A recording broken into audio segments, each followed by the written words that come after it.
রাতে ব্যাক করার সময় সেটা দেখি যেন অ্যাক্সিডেন্ট।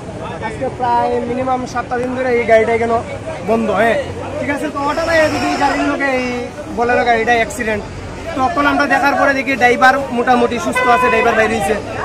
হ্যান্ডিম্যান যে লোকে আছে এর অবস্থা মানে বেতালা বলতে কি মানে অনেক ধরনের মধ্যে ক্ষতিগ্রস্ত। হ্যাঁ, তো আমরা সবাই মিলে মোটামুটি আধা ঘন্টার উপরইব বহুত সময় চেষ্টা করছি, বাইর করতে পারি না। ফায়ার সার্ভিসের কল করছে, ফায়ার সার্ভিসের তারা আইছে, তারা আওয়ার পরে আমরা সবাই মিললাম মোটামুটি তার কোনো রকম বলতে অবস্থা বেতাল সিরিয়াস, কোনো রকম তারা আমরা এখান থেকে উদ্ধার করছি, করে এসে আমরা ফায়ার সার্ভিসে মোটামুটি তারে হাসপাতাল নেওয়া হয়েছে। আর যে মোটামুটি গাড়িটার অবস্থা, গাড়িটা আজকে 7টা দিন ধরে এই রোডের মধ্যে, 7টা দিনের উপরইব এই রোডের মধ্যে। গাড়িটা ফাইভ লাইনের গাড়ি এরকম কিছু কাজ করে। তারা মোটামুটি এখানে তো পার্কিং এর জায়গা